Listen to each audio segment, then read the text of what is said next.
पवित्र श्रीमद् भागवत गीता, पवित्र चारों वेद, पवित्र कुरान शरीफ, पवित्र बाइबल, पवित्र गुरु ग्रंथ साहिब, पवित्र कबीर साहिब की वाणी में छुपे हुए गूढ़ रहस्य अर्थात तत्व को जानने के लिए कृपया अवश्य सुनिए जगत गुरु तत्वदर्शी संत रामपाल जी महाराज के मंगल प्रवचन। दर्शकों, जिंदगी कई बार हमें ऐसे मोड़ पर लाकर खड़ा कर देती है जहां सही और गलत का चुनाव हमारे जीवन की दिशा तय करता है। आज हम एक ऐसी ही शख्सियत से मिलवाने जा रहे हैं। मिलिए शाजापुर मध्य प्रदेश के लाल बहादुर मीणा जी से, जो एक कठिन यात्रा से गुजर रहे थे। इन्होंने जीवन के कई वर्ष राधा स्वामी पंथ और डेरा सच्चा सौदा में भक्ति करते हुए बिताए, लेकिन इन्हें सच्चे सुख की प्राप्ति नहीं हुई। एक गंभीर हादसे में इनके पैर में गहरी चोट लगी और डॉक्टरों ने पैर काटने की सलाह दी थी। लेकिन जब इन्होंने संत रामपाल जी महाराज का सत्संग सुना और उनसे नाम दीक्षा ली, तो इनके जीवन में चमत्कारी बदलाव आए। लाल बहादुर मीणा जी के जीवन में सुख और शांति का नया सूर्योदय हुआ और इनका रोग भी ठीक हो गया। सच्चे परमात्मा का ज्ञान पाकर इन्होंने मोक्ष का मार्ग प्राप्त किया। दर्शकों, अब आइए सुनते हैं लाल बहादुर मीणा जी की प्रेरणादायक कहानी, उन्हीं की जुबानी। नमस्कार सर। नमस्कार सर। सर क्या नाम है आपका? सर मेरा नाम लाल बहादुर मीणा। सर आप कहाँ से आए हैं? सर मैं शाजापुर ज़िले के गांव हिराना से आया हूं और मध्य प्रदेश पुलिस में जिला पुलिस बल भोपाल में सेवारत था। सर संत रामपाल जी महाराज जी से आपने नाम दीक्षा कब ली? संत रामपाल जी महाराज से मैंने 12 सितंबर 2013 को नाम दीक्षा ली। संत रामपाल जी महाराज जी से नाम दीक्षा लेने से पहले आप क्या भक्ति साधना करते थे? मैं एक हिंदू परिवार में जन्म होने के कारण हिंदू देवी देवताओं की साधना किया करता था। घर वालों के अनुसार परंपरा जो बताई घर वालों ने, उस हिसाब से मैं हिंदू देवी देवताओं को ब्रह्मा विष्णु महेश दुर्गा काली गणेश जी, ये सभी देवी देवताओं को, या कुंभ में जाना, तीर्थ व्रत करना, ये सभी हम लोगों के उसमें आता था, तो हम साथ में घर वालों के साथ करते थे। सर आप इतनी सारी भक्ति साधना कर रहे थे, ये भक्ति साधना करने से आपको क्या लाभ प्राप्त हुए? सर जी, ये भक्ति साधना करने से लाभ तो मुझे कुछ नहीं हुआ और सिवाय नुकसान के, क्योंकि मैं पुलिस विभाग में था तो मैं सारे व्यसन करता था, दारू पीता था और जो भी चीज़ जो आती है व्यसन की, जो कि भक्ति विधि के विरुद्ध है, वो सब करता था। उसके साथ साथ मुझे ये पता था नहीं कि ये चीज़ें क्या होती हैं, भक्ति करने से कोई लाभ मिलेगा या नहीं मिलेगा, लेकिन साधना इन देव देवताओं को करता था। और उसके साथ साथ क्या हुआ कि जब मैं पुलिस विभाग में था तो मुझे ये साधनाओं से लाभ की बजाय मेरी शारीरिक जो है इतने कष्ट बढ़ गए कि मेरा नौकरी करना दुर्लभ हो गया। और ऐसी परेशानी आई सन 2000 से मैं इतना बीमार रहने लगा कि मुझे साइटिका एक बीमारी हो गई। तो मैंने हमीदिया और अपना 1250 और डीआईजी बंगला अस्पताल में जो पंजीकृत डॉक्टर हैं, एमबीबीएस हैं, हड्डी रोग विशेषज्ञ, उन सबको दिखाया। लगातार कंटिन्यू मेरी साइटिका एक तरफ हुई बीमारी, उसके बाद मेरे को दोनों तरफ पकड़ लिया, दोनों तरफ साइटिका हो गई। ऐसे धीरे धीरे करते मुझे 12 साल यानी 2008 से मैंने बिस्तर पकड़ लिया। कुछ समय में मेडिकल ले लेता था, कुछ समय के बाद मेरी सारी छुट्टियाँ ख़त्म हो गई और मैं इतना परेशान रहने लगा कि मेरी हालत ख़राब हो गई। मैंने देवी देवता, यहाँ तक कि कुंभ, महाकाल की भस्मा आरती, देवी दुर्गा की पूजा और अन्य उपासनाएं, जादू टोटके, जंतर मंतर, जितने मुझे दूसरों ने बताया वो सब किए, लेकिन मुझे कोई लाभ नहीं मिला और मैं नौकरी पे भी जाना मैंने बंद कर दिया। तो मैं साल 1.5 साल के बाद मेरे पास नोटिस आते और मैं अपना मेडिकल बता देता कि भाई मेरी तो रीढ़ की हड्डी ऐसी परेशानी आ गई थी कि मेरा चलना दुर्लभ हो गया और मेरी रीढ़ ऐसी जैसी कमान की भांति ऐसे झुक गई थी कि मैं चल भी नहीं पाता था, ढंग से खड़ा भी नहीं हो पाता था, क्योंकि मेरी जो है ये पैर काम करना बंद कर दिए। तो ये मेरा सिस्टम मेरे 2012 तक रहा। मैंने सोचा अब अंतिम समय आ चुका है, अब मुझे मरना है, अब तो मैं बच नहीं सकता। क्यों कि इन देवी देवताओं की भक्ति करने से मुझे कोई लाभ नहीं हुआ। सत्संग भी सुनता है इनको तो यही कहते थे कि पाप कर्म जो है भोगने पड़ते हैं। तो इसलिए फिर मैंने ज़्यादा और नशा करना शुरू कर दिया। तो मैं बिस्तर पर पड़े पड़े दारू पीता और भांग भी खाता था।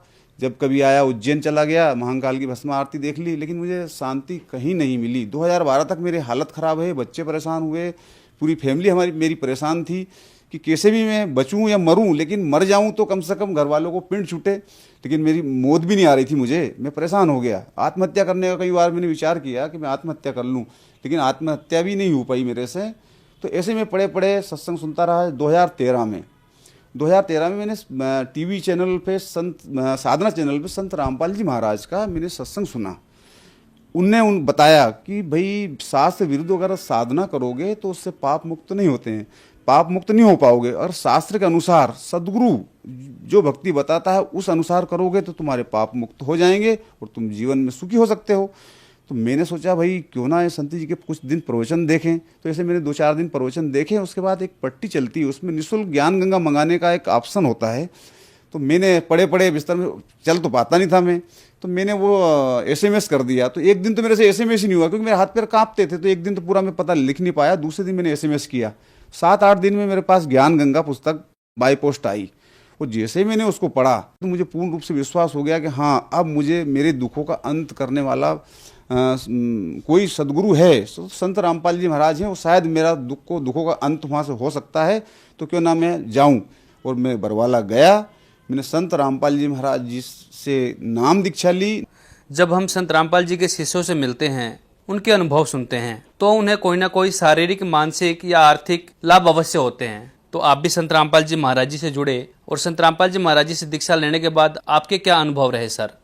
देखो, संत रामपाल जी महाराज से जुड़ने के बाद अनुभव की कोई कमी नहीं, चमत्कारों की भी कोई कमी नहीं। सबसे पहली बात तो यह है कि आज मैं आपके सामने खड़ा हूं, जो कि पूरा झुक के चलता था, पूरी रीढ़ बेकार हो चुकी थी, जिसका अमेरिका में भी कोई इलाज नहीं। मैंने पुलिस विभाग में सारे मेडिकल डॉक्यूमेंट्स लगा चुका था, सारे अधिकारी ऑफिसर्स जानते थे कि इसका बचना मुश्किल है। और कईयों लोगों को अभी पता होगा कि शायद ये मर गया होगा, सारे डॉक्यूमेंट लगे हैं। अब ऐसी बीमारी जो कि अमेरिका जिसका इलाज नहीं कर सकता, लेकिन संत रामपाल जी महाराज से जब मैंने नामोपदेश लिया और पूर्ण परमात्मा की संत रामपाल जी महाराज ने मुझे भक्ति बताई, शास्त्रों के अनुसार, गीता, बाइबिल, कुरान, सारे शास्त्रों के अनुसार, चारों वेदों के अनुसार जब उन्होंने भक्ति बताई, उस भक्ति से मुझे इतना लाभ हुआ कि मेरा शरीर स्वस्थ हो गया, सारे नशे छूट गए। बीड़ी, भांग, गांजा, शराब, अफीम, चरस, यानी कि मेरे रिश्तेदार या मेरे घर वाले जो परेशान थे, इतने सुखी हैं आज कि मैं बता नहीं सकता आपको कि मेरे बच्चे कितने सुखी हैं। और उसके बाद मेरे पे कर्ज भी हो गया। दारू पीने वाले आदमी पे कर्ज हो ही जाता है, लेकिन मेरे सारे कर्ज भी सारा माफ़ हो गया परमात्मा की दया से। किसी का कोई देना लेना नहीं है और पूरा परिवार इतना सुखी है कि शायद यहाँ का दूसरा कोई व्यक्ति सुखी नहीं हो सकता। बिना संत रामपाल जी महाराज की कृपा के मैं कभी सुखी हो ही नहीं सकता था, क्योंकि मैं तो मरणासन स्थिति में पहुंचा था। दूसरा लाभ मुझे ये हुआ, चमत्कार ही समझो परमात्मा का। मैं अपने बच्चों की पुस्तकें लेने, सुजालपुर मंडी है, वहाँ मैं पुस्तक लेने चला गया, तो मेरी पत्नी और बच्चे घर पे ही थे। तो मेरे गांव में एक बाउंडर उठा, जैसे हवा का एक चक्रवात आता है, इतनी स्पीड का चक्रवात था कि उसने कईयों बड़े बड़े पेड़ उखाड़ के जमीन से बाहर फेंक दिए, कईयों तोड़ दिए। और वो मेरे घर से 20 फीट दूरी से आके वो बाउंडर ऐसा फटा कि पीछे वाले भी झाड़ तोड़ दिए। मेरे भाई का मकान, आगे भी मेरे भाई का मकान था, उनकी छतें उड़ा के 1.5 किलोमीटर दूर ले गया। लेकिन मेरी पत्नी को ये पता था, मैं बताया करता था कि जब कोई विपत्ति आती है तो संत रामपाल जी महाराज के द्वारा दिया हुआ मंत्र अगर जाप करेंगे तो वो परेशानियां दूर हो जाती है। तो उसको वो पता ध्यान आया, तो उसने संत रामपाल जी महाराज से नाम मंत्र सतनाम ले रखा था, और सतनाम का जाप शुरू कर दिया। छोटे वाले बच्चे ने भी प्रथम नाम था तो वो प्रथम नाम जाप करने लगा। तो ऐसा ये हुआ कि सारे गांव के दंग रह गए कि इसकी एक कवेलू, इसकी एक पल्ली तक नहीं हिली। और ये पूरे मेरे भाई के पीछे वाले और आगे वाले के सारे मकान उड़ गए। पूरा बगदा जितना रखा था, गेहूं का भूसा रखा था, सारा उड़ा ले गया। लेकिन हमारा जरा सा भी बाल बांका नहीं हुआ।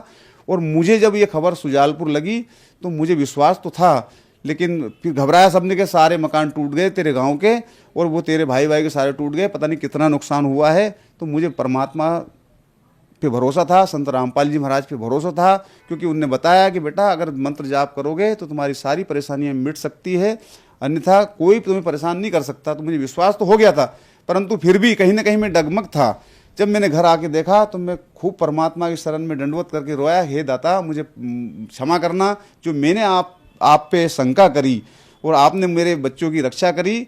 और उस दिन से इतना दृढ़ विश्वास मेरे बच्चों को मुझे हुआ कि मैं चाहे संत रामपाल जी महाराज, चाहे जो भी हो जाए, शास्त्र के अनुसार जो भक्ति बताई मैं कभी नहीं छोड़ सकता।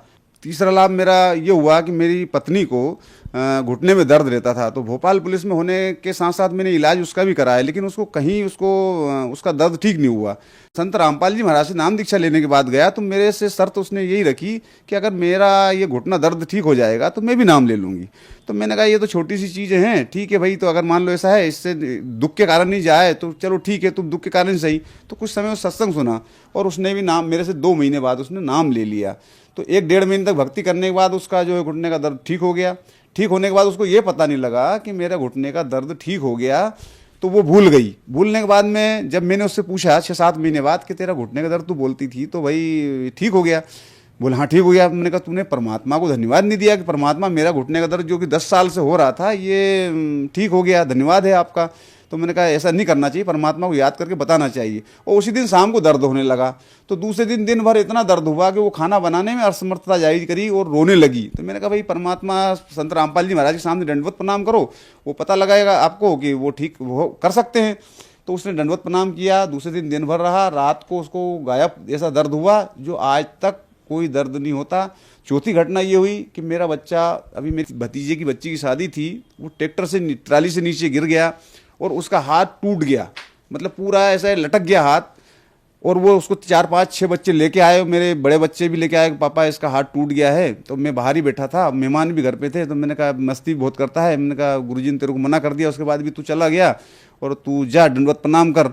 संत रामपाल जी महाराज के सामने दंडवत प्रणाम किया, जहाँ हमारा एक पूजा स्थल है, वहाँ दंडवत प्रणाम करने के बाद जैसे ही वो बाहर आया तो परमात्मा की ऐसी दया हुई कि उसका हाथ पूरा सही तरीके से पाया और वो खेलने गया। तो कुछ लोग ताज्जुब कर गए, तो मेरे से पूछा कि इसका इतनी जल्दी हाथ कैसे ठीक हुआ।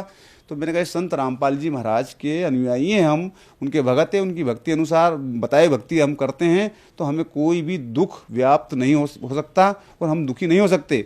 और ना आज तक पूरे जब से मैं संत रामपाल जी महाराज की शरण में अब पूरा परिवार जुड़ा हुआ है, न हमें बुखार तक भी नहीं आता। अगर कभी आ भी जाता है तो 2 रुपये की या 1 रुपये की गोली से ही पूरा हमारा बुखार या हमारी बीमारियां ठीक हो जाती हैं। और हम इतने सुखी हैं, आसपास के ताज्जुब करते हैं कि ये सारे इतने सुखी हैं, लेकिन उनको क्या मालूम कि ये संत रामपाल जी महाराज पूर्ण परमात्मा स्वरूप हैं। ये शास्त्र विधि के अनुसार पूरी भक्ति बता रहे हैं, प्रमाण दे दे के बताते हैं, वो हम भक्ति कर रहे हैं। सर, उज्जैन को एक धर्म नगरी के नाम से जाना जाता है। यहाँ पर कुंभ के मेले लगते हैं, दूर दूर से श्रद्धालु आते हैं, अपने मोक्ष प्राप्ति के लिए आते हैं। सर, आप भी महाकाल की आरती देखने जाते थे, आप भी वहाँ कुंभ के मेले में जाते थे। जो लोग आज भी जा रहे हैं, आप उन्हें क्या कहना चाहेंगे? मैं उज्जैन महाकाल की नगरी में आता था और भस्म आरती में 2 बजे रात को स्नान करके खड़ा हो जाता था, लेकिन मुझे मेरी बीमारी में कोई लाभ नहीं हुआ। मेरी रीढ़ की हड्डी इतनी बेकार हो चुकी थी कि कोई मुझे किसी ने, ना तो महाकाल ने कुछ सहयोग करा। और मैं आप लोगों से एक ही निवेदन करता हूँ कि आप लोगों को भी कोई लाभ होने वाला नहीं है। आप सत्संग सुने, संत रामपाल जी महाराज की शरण ग्रहण करें, उससे आपको लाभ हो सकता है। सर, जो श्रद्धालु आपको देख रहे हैं, आप उन्हें क्या संदेश देना चाहेंगे? खासकर आप मध्य प्रदेश से हैं, तो आप अपने प्रदेश वासियों को क्या कहना चाहेंगे?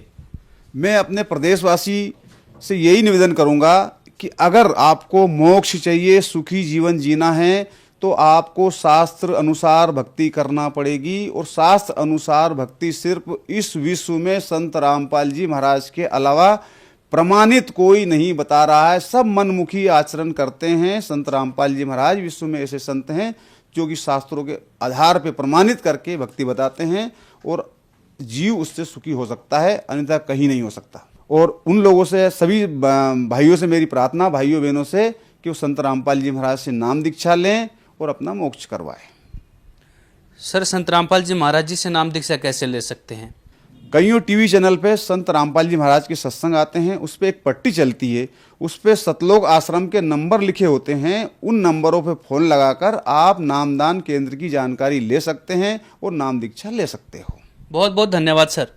सत साहिब। दर्शकों, अभी आपने सुने संत रामपाल जी महाराज से दीक्षा प्राप्त करके सुखी हुए भक्त के अनुभव। अब देखिए जगत गुरु तत्वदर्शी संत रामपाल जी महाराज के मंगल प्रवचन। एक बार विश्वामित्र ने इतनी तपस्या कर ली कि वो एक अपने भगत को स्वर्ग भेजना चाहता था। उसको लोग अछूत कहते थे। तो इंद्र ने उसको रिजेक्ट कर दिया, वापस भेज दिया। तब उसको पता चला तो उसने न्यारा स्वर्ग रचने की ठान ली और अपनी सिद्धि छोड़ने लगा। तभी इंद्र ने आके अक्षमा याचना की कि वहां झगड़ा हो जाएगा, दो दो स्वर्ग बनेंगे, हमारा जो है ना शांति भंग हो जाएगी, आप ऐसा ना करो। तो ये तो एक ऋषि कर देता, छोटी मोटी कहानी, क्या इससे मोक्ष हो गया? एक पत्थर का टुकड़ा स्थापित कर दिया लिंग और उसको कह दिया तुम इसको पूजने जाइयो। ये काल का जाल है। उसके बाद क्या हुआ आगे कथा सुनाते हैं, ये कैसे छल करता है जीव के साथ। ये तो केदारनाथ की स्थापना आपने सुन ली कि नर और नारायण नाम के दो ऋषि भक्ति करे थे, यू आके खड़ा हो गया काल के मांगो क्या मांगते हो। उन्होंने क्या मांगा कि आप यहीं रही हो। तो उसने पत्थर का लिंग बना दिया, किसने पूज लियो और वो खिस गया। अब हमारी जो मत था उस पत्थर में, पूजने जाओ उसको। अब आगे एक और अजब कहानी आपको सुनाते हैं हिमालय तीर्थ के अंदर, देखिएगा।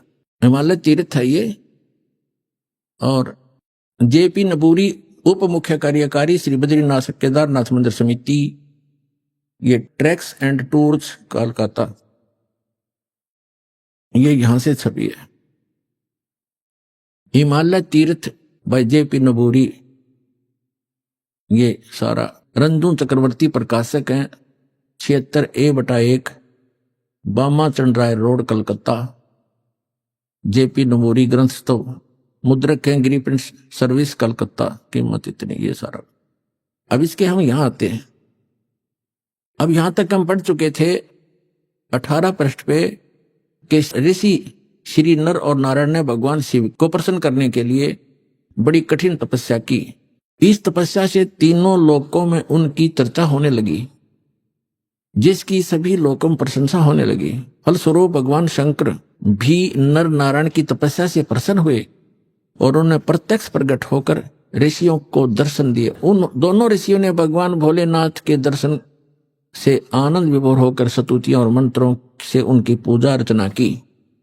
भगवान शिव ने अत्यंत प्रसन्न होकर उनसे वर मांगने को कहा। तो भगवान शंकर की यह बात सुनकर उन दोनों ऋषियों ने देवादिदेव महादेव से प्रार्थना की, हे प्रभु, यदि आप प्रसन्न हैं और वर देना चाहते हैं तो अपने इसी स्वरूप में जगत कल्याण एवं हमारी पूजा प्राप्त करने हेतु यहाँ सचित होवें, ताकि जगत का महान उपकार एवं भक्तों को मनोरथ आपके दर्शनों से परिपूर्ण हो। इस प्रकार भगवान शंकर नर नारायण की भक्ति से प्रसन्न होकर वहां सचित हुए। बताओ, अब कहते हैं देवादिदेव महादेव भी, यदि आप हम पर प्रसन्न हो तो भक्तों के कल्याण हेतु आप सदा सदा के लिए अपने स्वरूप को इस स्थान पर स्थापित करने की कृपा करें। यहाँ आकर आपका दर्शन पूजन करने वाले मनुष्यों को आपकी अविनाशी भक्ति प्राप्त होगी। ऋषियों की प्रार्थना सुनकर भगवान शिव ने ज्योतिर्लिंग के रूप में वहां वास करना स्वीकार किया। भगवान शिव से वर मांगते हुए नर और नारायण ऋषियों ने इस ज्योतिर्लिंग और इस पवित्र स्थान के विषय में जो कुछ कहा हुआ है अक्सर से सत्य है। इस ज्योतिर्लिंग के दर्शन पूजन तथा या स्नान दान करने से भक्तों, अब हम 19 पृष्ठ पर आगे हिमालय तीर्थ के लौकिक फलों की प्राप्ति के साथ साथ अचल शिव भक्ति और साथ ही मोक्ष की प्राप्ति भी सहज हो जाती है। हिमालय में केदार नामक पर्वत शिखर पर प्रतिष्ठित होने के कारण यह ज्योतिर्लिंग को श्री केदारेश्वर ज्योतिर्लिंग के नाम से जाना जाता है। केदार शब्द का शाब्दिक अर्थ ऐसे स्थान से होता है जहां दलदल एवं अति मात्रा में पानी हो। अब केदार क्षेत्र में यही स्थिति है, क्योंकि भगवान शंकर जलधारा प्रिय हैं। नर और नारायण ऋषियों के पश्चात अन्य ऋषि मुनि व भक्तों द्वारा यह ज्योतिर्लिंग पूजित रहा। तत्पश्चात महाभारत काल में पांडव गोत्र हत्या अर्थात महाभारत युद्ध में अपने भाई बंधुओं आदि की हत्या के पाप से मुक्ति हेतु यहाँ पर देवादिदेव महादेव की आराधना की गई। अपने आत्मा ये काल क्या करता है, कैसे छल किया उसने, उनके अंदर यह प्रेरणा भर दी, क्योंकि इसके रिमोट में है कि आप यहाँ स्थापित हों। उसने एक पत्थर रख दिया, लिंग पत्थर का टुकड़ा, कि इसने पूज लिया करियो। काल कह रहा मैं ऐसे भ्रमित करूंगा इन सभी को। और इसमें यह भी प्रमाण दिया है कि वहां उसके दर्शन करने जाने वालों को लौकिक भी लाभ होगा, इस लोक का। और उनको मोक्ष भी सहज प्राप्ति हो जाएगी। अब ये 15-20 हजार ने तो होगी मोक्ष प्राप्ति, वो मर गए बेचारे दब के दलदल में। तो पुण्यात्मा, अब भी इतने जबरदस्त ठोकर लगी है मानव के, अब भी आंखें नहीं खुलेंगी तो आपने भांग घनी पी रखी है काल की। परमात्मा कहते हैं कबीर ये माया अटपटी, सब गठान अड़ी, और किस किस को समझाऊं या कुएं भांग पड़ी। अब उसके बाद क्या बताते हैं कि और भी वहां पूज्य स्थान है कि एक समय जैसे काल ने गीता ज्ञान देते समय श्री कृष्ण में प्रवेश करके कहा था कि अर्जुन तेरे दोनों हाथों में लड्डू, यदि युद्ध में मारा गया तो स्वर्ग जाएगा, और यदि युद्ध में जीत गया तो पृथ्वी का राज भोगेगा, आनंद करेगा, और तुझे कोई पाप नहीं लगेगा, मैंने सब मार रखे हैं, तू हो युद्ध के लिए खड़ा। उसको डरा धमका भयंकर रूप दिखा, तैयार कर लिया युद्ध के लिए। जब सारा महाभारत का नाश हो गया, 18 करोड़ व्यक्ति मर गए लड़के, और फिर उस युधिष्ठिर को बुरे बुरे सोपन दिखाई देने लगे। फिर श्री कृष्ण जी उनके धार्मिक गुरु भी थे। दूसरे अध्याय के 7वें श्लोक में अर्जुन स्वयं स्वीकार करता, आप हमारे गुरु हो, मैं आपकी शरण हूं, हमें जो यथार्थ ज्ञान हो वही बताइएगा। जब श्री कृष्ण जी के अंदर काल नहीं था, जब दोबारा उनसे समाधान पूछने गए भाई की स्थिति थी क्यों होगी ऐसी, तब श्री कृष्ण जी ने बताया कि जो तुमने महाभारत में बंदूकघात किए थे, सेना मारी थी, वो दुख, वो पाप तुम्हें दुखी कर रहा, उसके लिए यज्ञ करो। और वो सारा कुछ कर लिया। फिर क्या कहा, जब श्री कृष्ण जी की भी मृत्यु होगी, उसे एक तीर मार दिया था एक शिकारी ने भगवान श्री कृष्ण के पैर में। तब ये सभी पांडव वहां गए। तब श्री कृष्ण जी ने कहा कि तुम मेरे शिष्य हो और मेरे रिलेटिव भी हो, मेरी एक बात सुन लेना कि तुम सभी हिमालय में जाकर गल जाना, वहां तपस्या करना, जब तक अंत ना हो तुम्हारे शरीर का, तुम्हारे पाप नाश हो जाएंगे तो तुमने महाभारत में किए थे, बंदूकघात किया था। तब अर्जुन के मन में शंका आई कि पहले तो जब गीता ज्ञान दे रहे थे भगवान, आप कह रहे थे आपको कोई पाप नहीं लगेगा। फिर दूसरी बार जब हम भाई के समाधान के लिए आपके पास आए थे, इनको भयंकर सौपन आते हैं, सिर कटे हुए धड़ दिखाई देते हैं, हाहाकार मची दिखाई देती है इसको सौपन में, ये भयंकर दुखी होकर बैठ जाता है। तब आपने कहा था कि आपके ऊपर महाभारत में किए हत्याओं का पाप है, यज्ञ करो, हमने यज्ञ भी कर ली। आज फिर आप कह रहे हो कि आपके ऊपर बंदूकघात का वो पाप है, हिमालय में जाकर के तपस्या करके गल मरो। भगवान आपने ये क्या किया हमारे साथ। तब श्री कृष्ण जी ने कहा कि अर्जुन, ये सूक्ष्म वेद में लिखा है कि मुझे नहीं मालूम मैंने गीता ज्ञान दाता देते समय क्या कहा था, लेकिन अब मैं जो बता रहा हूं ये करना पड़ेगा तुमने, और कोई विकल्प नहीं। इतना कह के प्राण त्याग गए। राज को अपने पोते को देकर परीक्षित को वो सारे के सारे वहां पहुंच गए जहां दास कथा दिखाने चाहता है। परमात्मा कहते हैं सूक्ष्म वेद में कि 5 पांडव गले हिमालय और 18 सोनी खा गया काल। 18 सोनी को खा गया काल।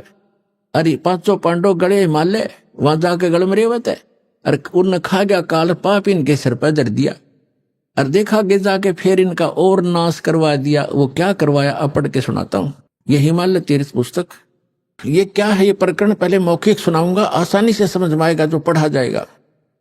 इसमें क्या कहा है कि एक समय जब ये 5 पांडव और द्रौपदी सहित वहां और कुंती सहित हिमालय में तपस्या कर रहे थे, तो क्या किया कि ये भगवान शिव आगे दूध वाली भैंस का रूप बना के, और भीम ने देखा क्या अच्छी मोटी लेवटी वाली भैंस है और दूध वाली होगी, इसने पकड़ जाऊं, दूध दाद पी लिया करेंगे। वो उसकी तरफ भागा तो वो काल समा गया पृथ्वी में। समाते समाते उसका बैक पोर्शन रह गया, पिछला हिस्सा। कहते बली महाबली भीम ने पकड़ लिया नो चक्कस जबरदस्त, और गाड़ दिए पंजे, बोला वही रुक गया वो, फिर वो पत्थर का बन गया।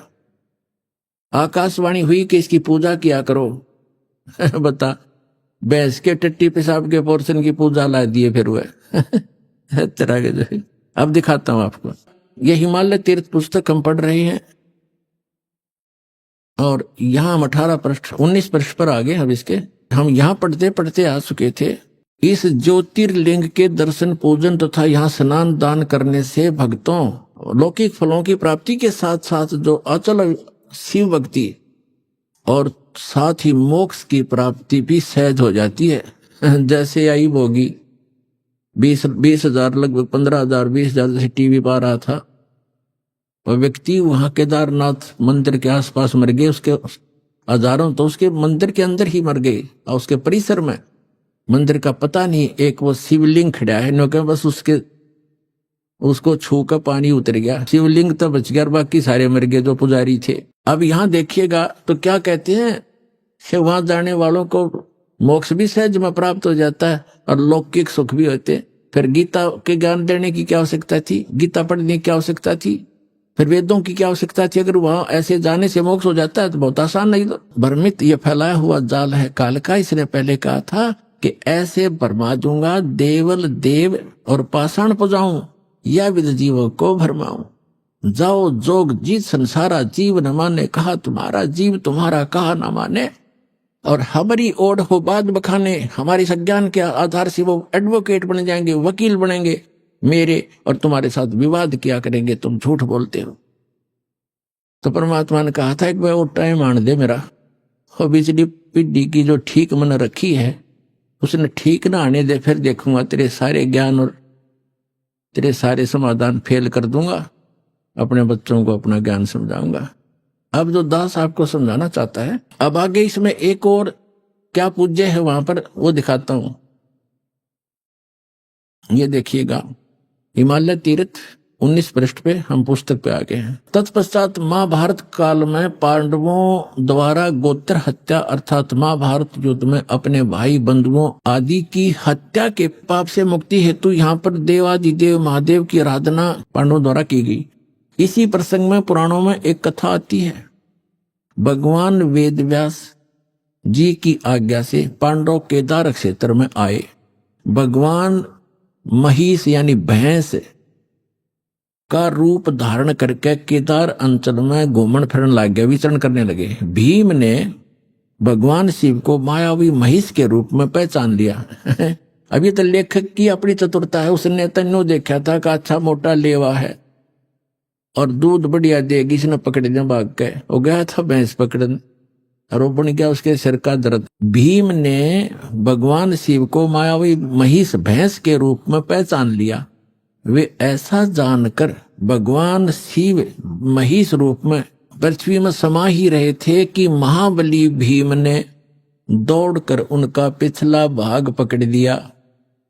पांडवों की भक्ति से एवं विश्वास को देखकर भगवान शिव ने उन्हें साक्षात दर्शन दिए। आ गया काल प्रकट हो गया फिर। और गोत्र हत्या गुरु हत्या पाप के फलस्वरूप प्रायश्चित के रूप में भीम द्वारा पकड़े गए पृष्ठभाग की पूजा अर्चना का आदेश देकर वहां से अंतर्ध्यान हो गए। पृष्ठभाग ने शिला रूप धारण किया, पत्थर बन गई। फिर वो पिछला भाग जो पांडवों द्वारा पूजित हुआ वह तब से आज तक पूजित है। पुण्यात्मा देखो, अब ये है वो एक केदार उन्मत यो भी है जो भैंस की पिछला टिट्टी पेशाब का पोर्शन बाकी रह गया, वो पत्थर बन गया। और काल आ गया शिव रूप धारण करके और कहा कि इसने पूजा करियो थारे सारे पाप कट जाएंगे। ये कट गए पाप, वहां हो गया नाश। ऐसा दुख हो रहा है दास को। अब ये केदार कैसे बने थोड़ा ये दिखाते हैं, देखिएगा। भीम द्वारा पकड़े गए पृष्ठ भाग को पूजा अर्चना का आदेश देकर वही अंतर्ध्यान हो गए। पृष्ठ भाग उस भैंस का पिछला हिस्सा टट्टी पेशाब का पोर्शन ने शिला रूप धारण किया जो पांडवों द्वारा पूजित हुआ और वह तब से आज तक पूजित है।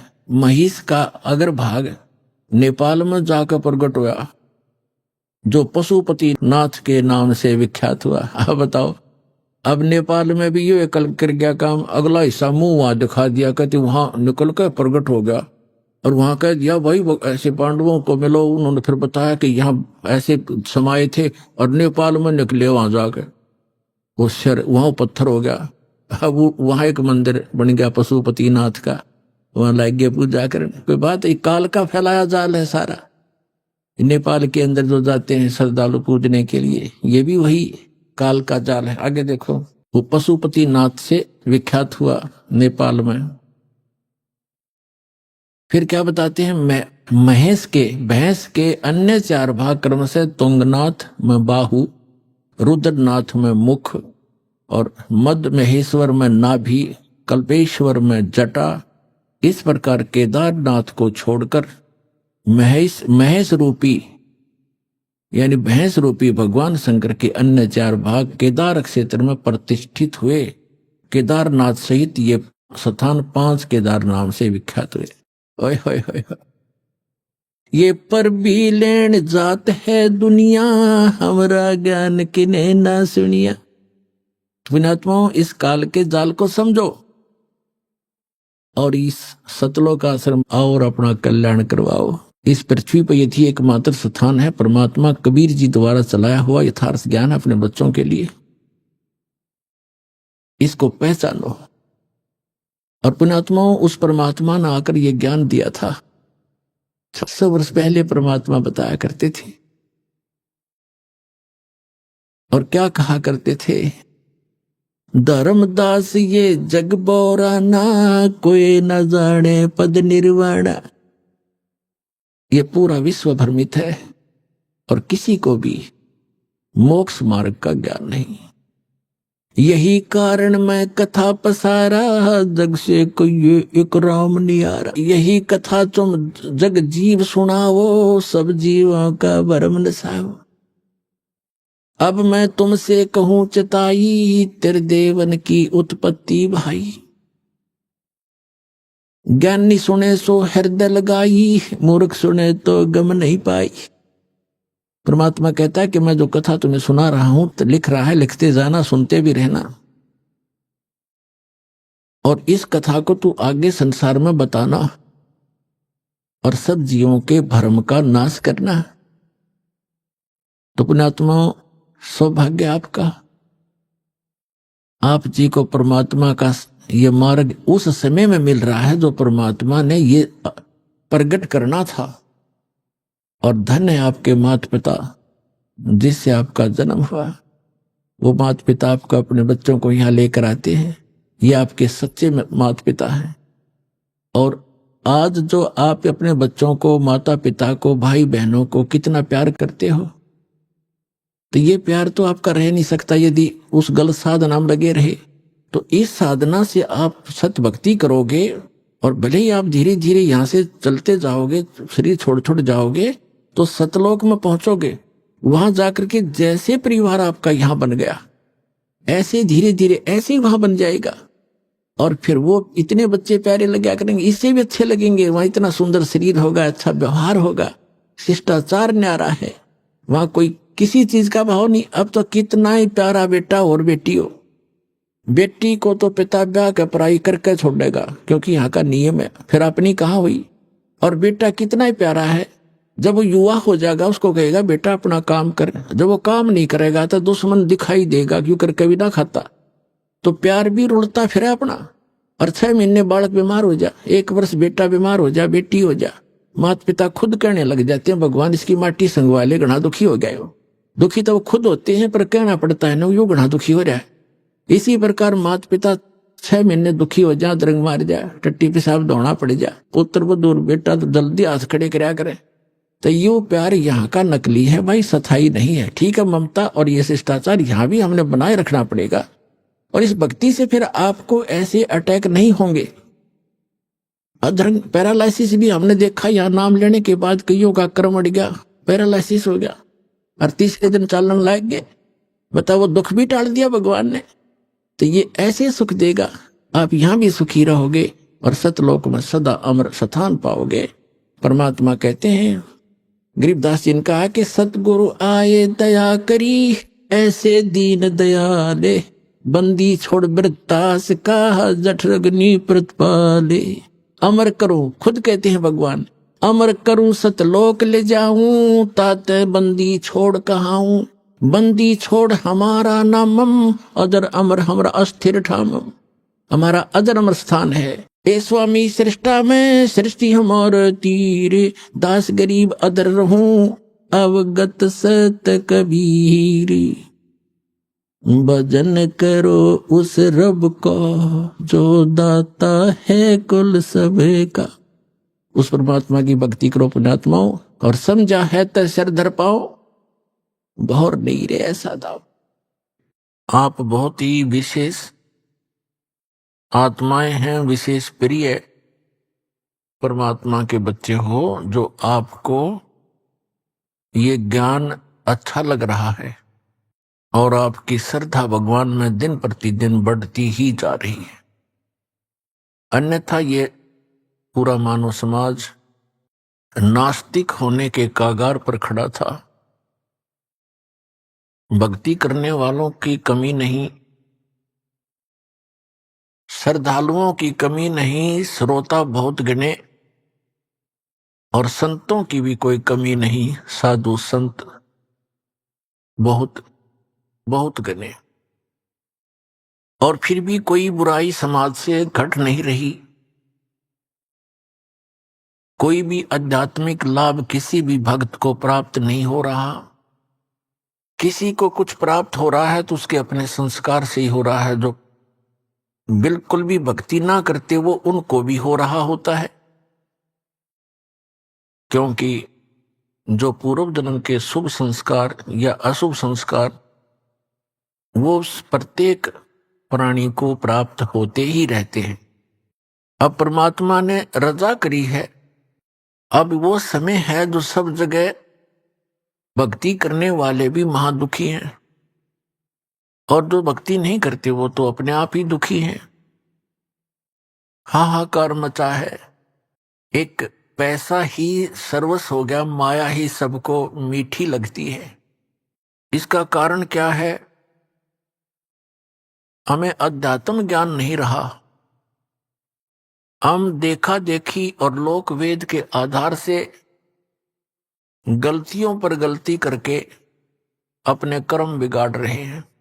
तो परमात्मा दया करते हैं, स्वयं आते हैं अपनी प्यारी आत्माओं को ये यथार्थ ज्ञान प्रदान करने के लिए। ये समागम जो सत्संग चल रहा है ये उसी उपलक्ष्य में है कि वो परमात्मा हमारे पिता, हमारे हमदर्द, सर्व पाप नाशक, सर्व सुखकारी, मंगलकारी, पाप हरण करने वाले हमारे जनक, हमारे पिता, ये परमात्मा हैं। और इसलिए ये हमारे को यह सद्मार्ग दर्शन करने के लिए आते हैं। और काल भगवान जिसके लोक में हम रह रहे हैं, इसका पूरा प्रयत्न होता है कि ये सभी प्राणी परमात्मा से परिचित ना होकर के दंत कथा लोकवेद सुनते रहें, भक्ति करें या तो करें नहीं, विकार खूब करते रहें, और करें तो शास्त्र विधि त्याग का मनमाना आचरण करें, जिससे उनको कोई लाभ होना नहीं। और कुछ दिनों में उनकी आस्था भगवान से अपने आप हट जाती है। जैसे बहुत से ऐसे प्रमाण यहाँ आ रहे हैं, बहुत से उदाहरण हैं कि जो पहले अन्य संतों के पास उपदेशी थे, वहां कोई 30 वर्ष, कोई 20 वर्ष, कोई 40 वर्ष अपनी साधना समय व्यतीत करके और सर्वस्व लुटा करके, घर में भी बहुत हानि उठा करके, जन हानि भी उठा करके अब यहां आ रहे हैं। अब यदि उनको ये मार्ग ना मिलता और यहां उनको कुछ लाभ ना मिलता तो वो नास्तिक हो जाते पक्के। और काल यही चाहता है कि ये ऐसी भक्ति करें जिससे इनको कोई आध्यात्मिक लाभ ना हो, यानी परमात्मा की तरफ से कोई लाभ इनको महसूस ना हो, और ये कुछ दिनों में भक्ति साधना त्याग दे और मेरे जाल में फंसे ही रहे। और वो परमात्मा का प्रयत्न होता है कि मेरी आत्माओं में परमात्मा की चाह, उसकी कसक और उसके गुण समाये रहें। और वो कब तक? इस बीचली पीढ़ी तक, जो सन 1997 में 5505 वर्ष कलयुग बीत चुका है। यहां तक परमात्मा ने आपको ये भक्ति की आस्था बना के, भगवान में आपकी आस्था बनाए रखकर इस समय तक लाना था। इसलिए वो परमात्मा चारों युगों में आते हैं क्या बताते हैं? सतयुग में सत सुकृत कह टेरा, त्रेता नाम मुनींदर मेरा, द्वापर में करुणा में कहाया, कलयुग नाम कबीर धराया। चारों युग में मेरे संत पुकारे, कूक कहा हम हेल रे, हीरे माणक मोती बरसे, ये जग चुगता ढेल रे। परमात्मा कबीर साहब जो सत्य पुरुष हैं, सारी सृष्टि के रचनहार हैं, ये वही परमात्मा हैं जो बनारस नगरी में, काशी शहर में सन 1398 संवत 1455 ज्येष्ठ सुदी पूर्णमासी को सुबह ब्रह्म मुहूर्त में सतलोक से चलकर आए थे। लहर तारा नामक सरोवर में कमल के फूल के ऊपर आकर नवजात शिशु का रूप धारण करके विराजमान हुए थे। वहां से नीरू नीमा नाम के जो दुल्हा दंपति थे, पति पत्नी थे, वो निसंतान थे और उनको उठाकर घर ले गए। परमात्मा की परवरिश की लीला कंवारी गायों से हुई, कबीर सागर में प्रमाण है। और वेद भी यही बताते हैं, ऋग्वेद मंडल नंबर 9 सूक्त 1 मंत्र 9 में यही प्रमाण है कि वो परमात्मा शिशु रूप धार कर जब आते हैं, वो लीला करते हैं, उसमें उनके परवरिश की लीला कंवारी गायों द्वारा होती है। तो ये परमात्मा वही हैं जो सारी सृष्टि के रचनहार हैं, जिसका सब सदग्रंथ गुणगान करते हैं। और आंखों देखा जिन महापुरुषों ने, उन्होंने भी इसी परमेश्वर कबीर जी की महिमा का ही गुणगान किया। और ये वही परमात्मा है, सारी सृष्टि का रचनहार है। इसके विषय में जिन महापुरुषों को परमात्मा प्राप्त हुए, जिन्होंने परमात्मा का वो निज धाम देखा, लोक देखा, सतलोक देखा, जहां हम सभी रहा करते थे, उन्होंने फिर अपनी अमृत वाणी में बोला और बताया, हम सुल्तानी नानक तारे दादू को उपदेश दिया, जात जुलाहा भेद न पाया, ये काशी में कबीर हुआ। अनंत कोटि ब्रह्मांड का एक रति नहीं भार, सतगुरु पुरुष कबीर हैं कुल के सिरजनहार। सतयुग में सत सुकृत कह टेरा, त्रेता नाम मुनींदर मेरा। सतयुग में परमात्मा सतसुकृत नाम से आए, ऐसे ही कमल के फूल के ऊपर सरोवर के अंदर विराजमान हुए नवजात शिशु बना करके। वहां से एक विद्याधर नाम के ब्राह्मण और उनकी पत्नी दीपिका, वो निसंतान थे, परमात्मा को घर ले गए और कुंवारी गायों से उनकी परवरिश हुई।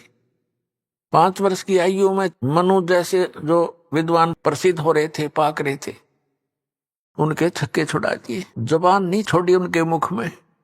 और एक ही प्रश्न परमात्मा किया करते थे, कौन ब्रह्मा का पिता है, कौन विष्णु की मां, शंकर का दादा कौन है, ऋषि जी मोहे बता। उनके पास कोई उत्तर नहीं था। उल्टा परमात्मा के साथ ही वो बेहुदा व्यवहार करने लग जाते थे। ये झूठा है, ये कपटी है, ये पता नहीं किस जाति का है। वहां पर एक पढ़ा मिला था, विद्याधर के घर आ गया, ब्राह्मण के घर। ये ऐसी ऐसी नीच बातें वो परमात्मा के लिए बोलने लगे, विषय बदल दिया करते थे। इसी प्रकार परमात्मा त्रेता युग में मुनिंदर नाम से प्रसिद्ध हुए। उस समय वही आत्मा जो विद्याधर और दीपिका वाली थी, वो दोनों त्रेता युग में फिर ब्राह्मण कुल में ही उनका जन्म था। दोनों का संयोग होया। उनके नाम थे वेद विज ब्राह्मण पंडित और सूर्या नाम की उसकी पत्नी जो दीपिका थी, वो सूर्य नाम से जन्मी, पुनर्जन्म हुआ। ऐसे ही वो निसंतान थे। परमात्मा फिर उनको ऐसे ही सरोवर के ऊपर कमल के फूल पर सुबह सुबह मिले, वो उठा करके घर ले गए। उस समय परमात्मा ने उन ऋषि महर्षियों को सबको निरुत्तर कर दिया।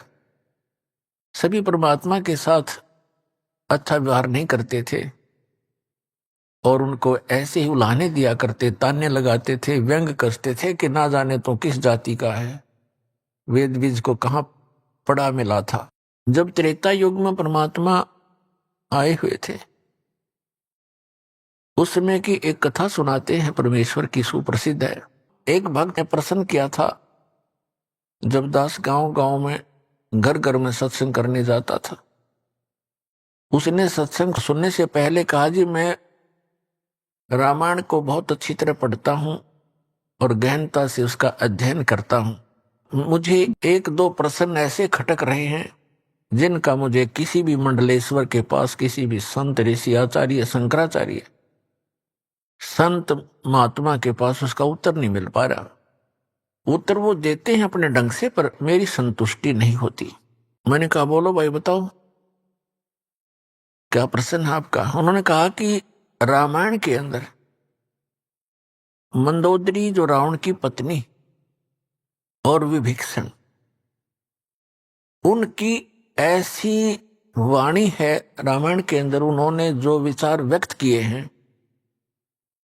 उस राक्षस नगरी के अंदर ऐसे शुभ विचारों के ये आत्मा कहां से आ गई, इनको ये ज्ञान कहां से प्राप्त हुआ। मंदोदरी कितना समझाती है, विभीषण भी बहुत अच्छे वचन कहता अपने भाई को। ये विचार उनके पास कहां से आ गए, और पूरे श्रीलंका के अंदर कोई बोलनिया नहीं था। और दूसरा वो ये कह रहा था कि जैसे हम सुनते हैं कि समुद्र के ऊपर पुल बनाया, कभी तो हम सुनते हैं कि श्री रामचंद्र जी ने पत्थर तरा दिए, फिर हम ये भी पढ़ते हैं कि श्री रामचंद्र जी ने 3 दिन तक घुटनों समुद्र में खड़ा होकर की प्रार्थना करते रहे, अग्निबाण से फूंकना चाहा। फिर उन्होंने कहा कि नल नील आपके यहाँ ऐसे भक्त हैं जिनके हाथों में ऐसी करामात है, उनके हाथों से पत्थर भी नहीं डूबते। और नल नील ने पत्थर तरा दिए। कोई कहता है श्री हनुमान जी ने राम नाम लिख दिया पत्थरों पर, वो हल्के हो गए, तैरने लग गए। ये बिना सिर पैर की बात है। मुझे कोई संतुष्टि नहीं मिल रही। मैंने बहुतों से प्रश्न कर लिया, वो भले अपनी तरफ से उत्तर देने की चेष्टा करते हैं। मैंने उससे कहा कि पुण्यात्मा, मुझे भी पहला ऐसा हिंदू भक्त मिला है जो ऐसा प्रश्न करने वाला हो, अपने सदग्रंथों में जिसको शंका हो और उसका समाधान ना हो पा रहा हो। अन्य श्रद्धालु तो कोई तो कहीं फंस गए हैं, कोई राधा स्वामी कहीं चले गए, कोई किसी के, कोई सच्चा श्रद्धा सरसा। उन्होंने रामायण आदि पढ़ने की आवश्यकता नहीं महसूस हो रही। और शेष जो श्रद्धालु ब्लाइंड फेथ किए बैठे अपने गुरुओं पर, और एक आप हो जो ऐसी बात कही है जो प्रत्येक ने इस पर विवेचन करना चाहिए था। और इसके लिए यदि मैं आपको उत्तर दूंगा अभी, तो आपकी बुद्धि कैच नहीं कर सकती, क्योंकि आप बालक हो। अभी तो आप इस अध्यात्म मार्ग में प्रथम कक्षा के विद्यार्थी भी नहीं हो। तो सबसे पहले आपने सृष्टि रचना सुनना पड़ेगा। अब रात्रि में मैं सत्संग करूंगा, आप सत्संग सुनना और आपके प्रश्नों का उत्तर उसमें मिलेगा। दास ने पहले मौखिक सृष्टि रचना सुनाई और उसको ऐसा लगा जैसे ये दंत कथा, लोक वेद, बनावटी सी कहानी है। फिर दास ने सुनाया ये जो उसके प्रश्न का उत्तर था, वो कथा आपको भी सुनाता हूं। जिस समय परमात्मा स्वयं मुनिंदर नाम से प्रकट थे, उस समय श्रीलंका के अंदर एक चंद्र विजय नाम का एक भाट था। भाट आपको पता होगा, जो राजाओं के घरों में जाते थे, बड़े बड़े नवाबों के घर जाते थे, उनकी प्रशंसा के पुल बांधा करते थे, उनको कथा कहानी सुनाया करते थे, उनको चुटकुले सुनाकर उनकी महिमा के पुल बांधकर प्रसन्न करके उनसे कुछ रोजी रोटी प्राप्त करते रहते थे। वो चंद्र विजय नाम का एक भाट था। उसके घर में पुत्र पुत्रियां और पुत्र वधू कुल मिलाकर 16 सदस्य थे। परमात्मा कहते हैं, गोता मारू स्वर्ग में, जा बैठो पाताल। गरीबदास जी वर्णन कर रहे हैं परमात्मा की महिमा को। गरीबदास ढूंढता फिरूं अपने हीरे मोती लाल।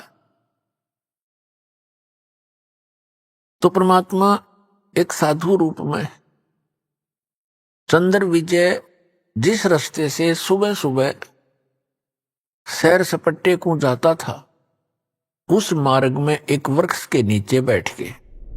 अभी आपने सुने संत रामपाल जी महाराज के मंगल प्रवचन। आइए अब सुनते हैं संत रामपाल जी महाराज से नाम दीक्षा लेकर सतभक्ति करके अद्भुत लाभ प्राप्त करने वाले अनुयायी के विचार।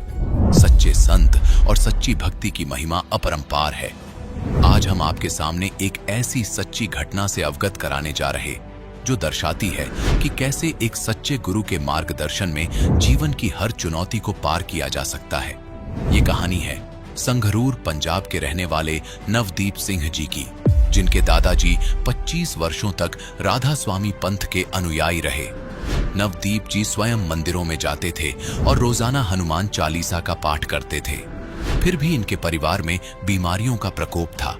ऐसे ही कई और मुसीबतें इनके जीवन में चिंता का विषय बनी हुई थीं। लेकिन जैसे ही नवदीप जी ने संत रामपाल जी महाराज से नाम दीक्षा ली, इनके जीवन में चमत्कारिक और सकारात्मक परिवर्तन आने शुरू हो गए। नवदीप सिंह की कहानी हम सभी के लिए एक प्रेरणा है, जो हमें सिखाती है कि आध्यात्मिक मार्ग पर चलकर हम अपने जीवन को कैसे सार्थक और समृद्ध बना सकते हैं। दर्शकों, अब आइए सुनते हैं नवदीप जी के भक्तिमय सफर की कहानी, उनकी अपनी जुबानी। नमस्कार जी। नमस्कार सर। क्या नाम है आपका? मेरा नाम नवदीप सिंगला है। नवदीप जी, आप कहाँ से आए हो? सर मैं डिस्ट्रिक्ट संगरूर धूरी पंजाब से हूँ। सर, संत रामपाल जी महाराज की शरण में कैसे आए? सर संत रामपाल जी महाराज की शरण में मैं 2010 में आया। मुझसे पहले मेरे पिताजी और मेरे दादाजी ने संत रामपाल जी से दीक्षा ले रखी थी। मेरे दादाजी जो पहले की राधा स्वामी पंथ से जुड़े हुए थे, 25 साल उन्होंने उनका नाम सिमरन किया था।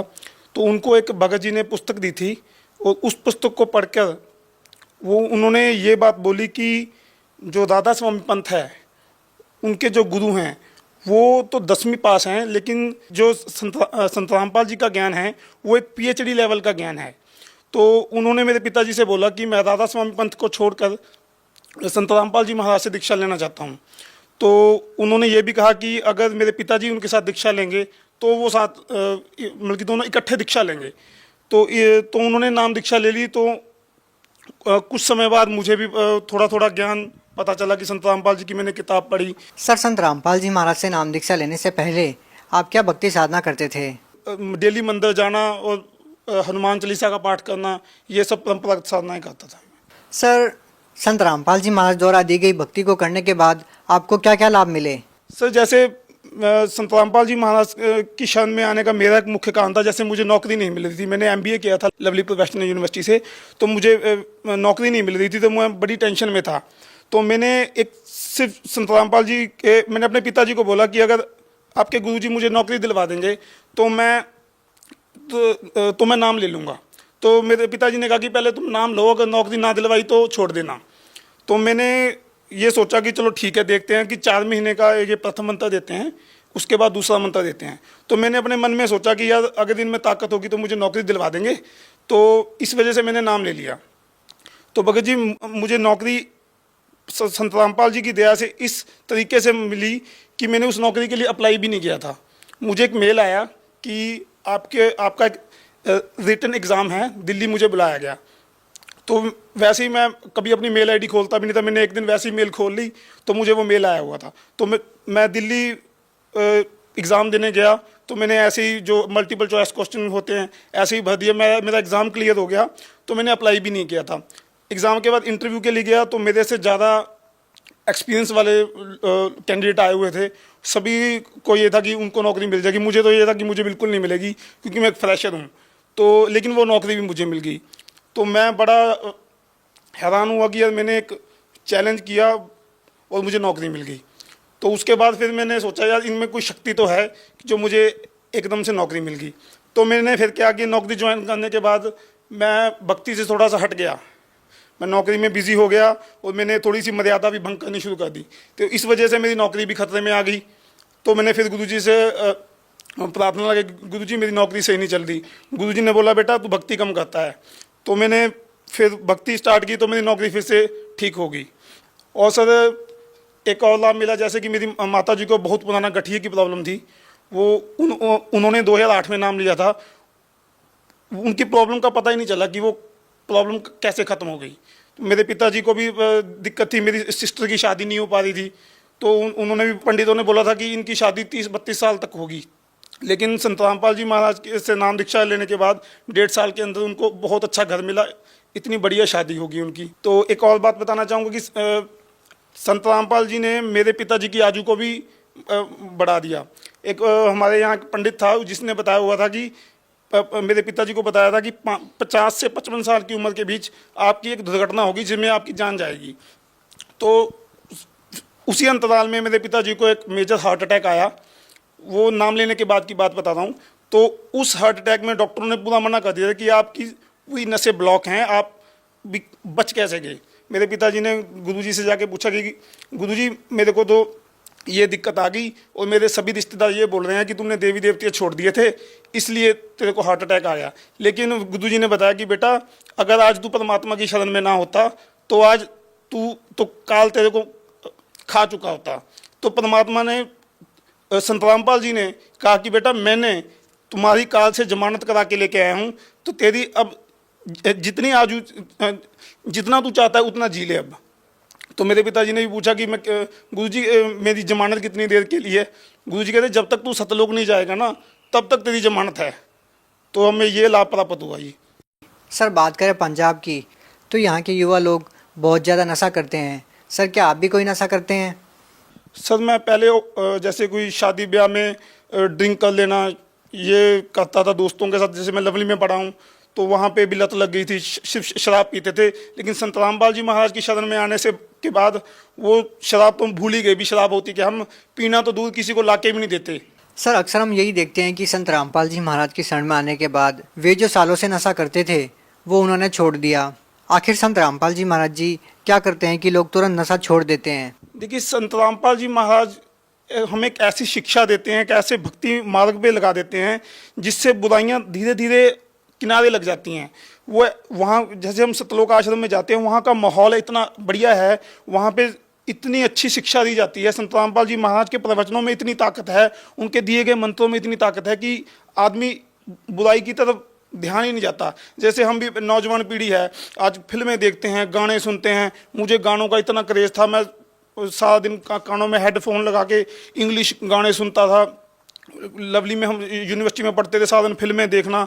मुझे ये था कि मुझे एक बार नौकरी मिल जाए, मैं गाने वगैरह तो छोड़ नहीं सकता, लेकिन उसके बाद नाम छोड़ दूंगा, बस कबीर जी को भगवान मान लूँगा। लेकिन मेरे को पता भी नहीं चला कि मुझे गानों से इतनी नफरत होगी। जैसे ही मैंने उनका मंत्र जाप शुरू किया, उनकी बताई हुई भक्ति शुरू की, मुझे गाने, फिल्मों और ये सबसे ये हो गया कि ये चीज़ें करने लायक नहीं है। शराब पीना ये वगैरह सब कुछ मेरा दूर हो गया जी। सर जो श्रद्धालु संत रामपाल जी महाराज से नाम दीक्षा लेना चाहते हैं वो उनसे नाम दीक्षा कैसे प्राप्त कर सकते हैं? सर संत रामपाल जी महाराज से अगर आपने जुड़ना है तो आप संत रामपाल जी महाराज का सत्संग डेली देखें। उसके नीचे एक नंबर, नीचे बॉटम लाइन पे एक नंबर पीली पट्टी चलती है, उस पर एक नंबर आता है और उस नंबर पे कॉल करके आपको सारी जानकारी मिल जाएगी। संत रामपाल जी के हर प्रांत में, भारत के हर प्रांत में नामदान स्थल खुले हुए हैं, पंजाब में भी हैं। वहाँ पे आप संपर्क करके नाम दीक्षा प्राप्त कर सकते हैं। लेकिन मैं आपसे ये भी प्रार्थना करूँगा, पहले आप संत रामपाल जी महाराज का ज्ञान सुने, समझें, तभी उनसे दीक्षा लें। बहुत बहुत धन्यवाद।